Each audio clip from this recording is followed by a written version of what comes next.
violence and other kind of violence. Get away! I could be at work, at school, in my car, I can still get shot by the police, but I can get shot anywhere. So it is what it is.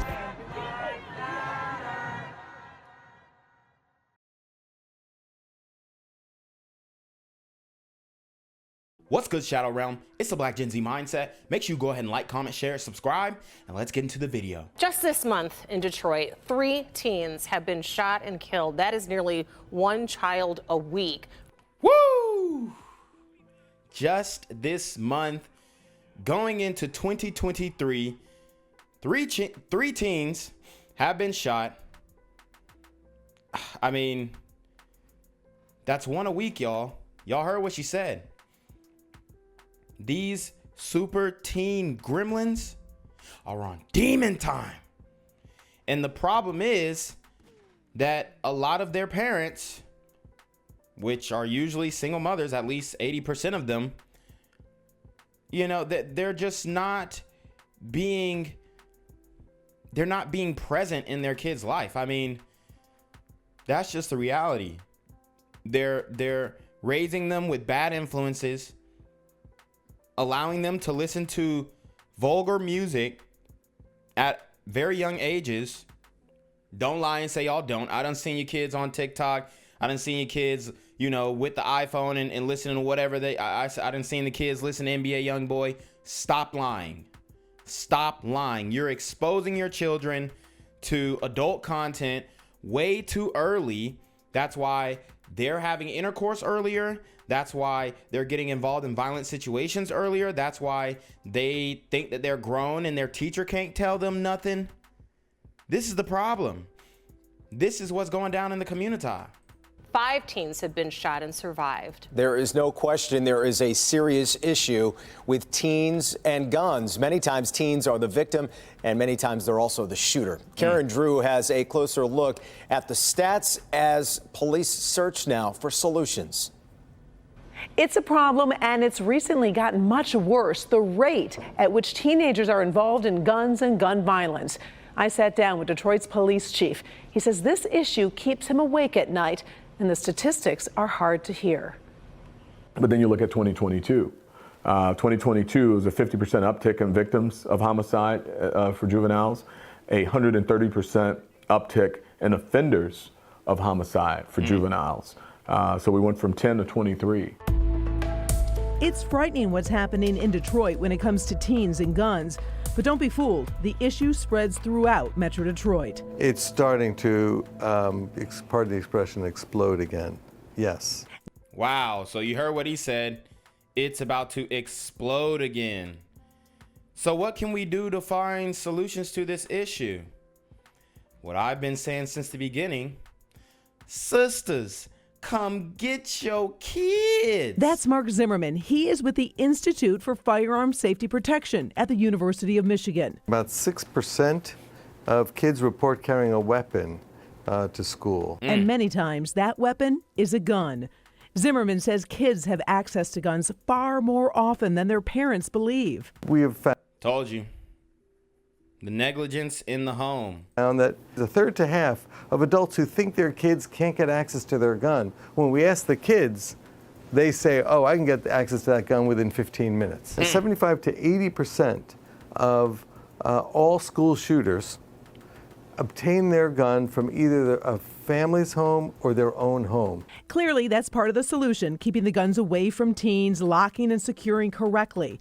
Experts also say conversations need to be had ahead of time. Remember, the human brain doesn't fully develop until age 25. So the fact that their brains aren't fully developed has 2 implications. One is the idea of decision making and thinking like, I'll solve this problem with a gun. And they see it on television, so why can't I do it in real life? But if you have to prevent a kid from carrying a gun to school, you're already losing. Yep. There it is right there. There it is right there. I mean, if you already are to the point where your kid is taking the strap and then coming to school with it, the battle has been lost, my friend. You're already losing because you have to think about, well, why is that kid carrying to school. While there is a lot of attention to safety at schools in regards to guns, there's so much more to consider. It's not just schools. And when we often think about school violence prevention, it's really got to be a whole community kind of approach, because it doesn't, kids live in the community, and even though they spend a lot of time there, they don't spend all their time there. Now, auto deaths used to be the #1 cause of death for teenagers. Now it's firearms. Experts tell us suicide accounts for about 60% of gun-related fatalities. Another important reason to keep guns safe and secure. I'm Karen Drew. Back to you. Yo, what's good, BGZM News 17 family? I'm at the corner of Jesse Jackson and Marcus Garvey, and I got some bad news for you. As you can see, I lost my job. I'm out here living in cardboard boxes outside of boarded up vacant homes. YouTube said I'm done getting money out here in these streets. They even took my funky ass suit. So anything right now would help. So go ahead and hit that Cash App, hit that PayPal, hit that GoFundMe. Hell, cop the merch. Or if you want to make the long-term commitment to the Jinquavius Jackson Fund, join the Patreon so that I can continue to put out top-notch content each and every day. Also, check out the Rumble, where there is absolutely no censorship.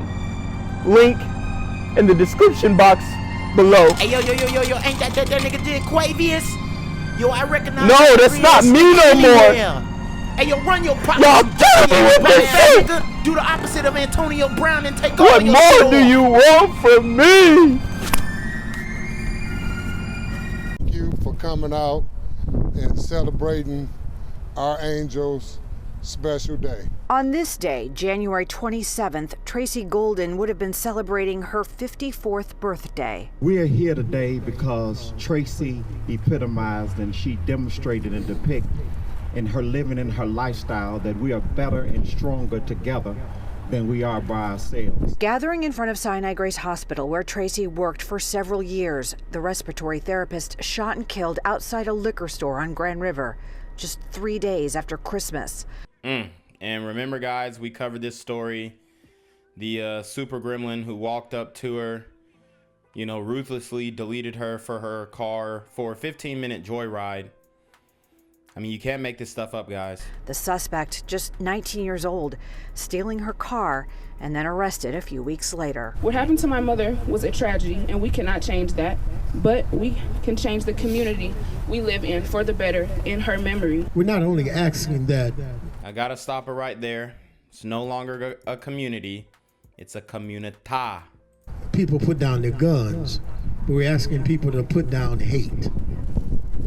Put down a spirit of hate. Tracie's husband, John. She was an incredible lady, incredible worker, incredible respiratory therapist, incredible chief union steward, incredible period. Tracie was a friend / sister in Christ. I didn't know how many people's lives she's had touched, and our family is just grateful for everyone. And they're trying to find comfort in their faith. We haven't lost Tracie because we know where she is. And, although... Here's the thing. You can have a belief in a higher power and still understand that, she's gone. I know it feels good to say, oh, we know where she's at, whatever. Actually, we don't know where she is, okay? Nobody knows where she is. Nobody.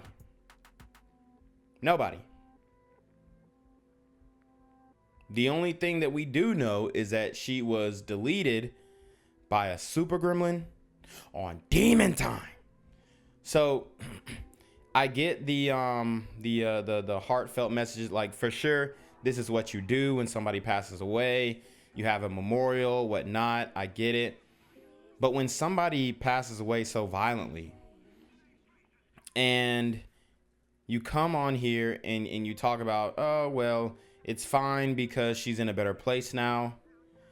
It just seems like it absolves the Communitah for one, not solving this crime, not solving this homicide, not telling, not ratting, not snitching, not, putting out the person who did this, because we know the hood knows.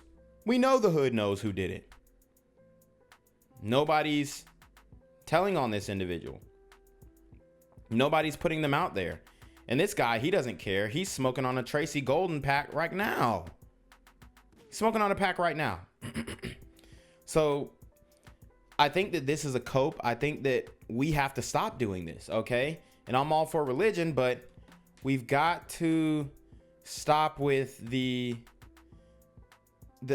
just, oh, well, she's in a better place now, so we're good. No, we can't settle for that. We need to be extremely upset and angry and figuring out who did this.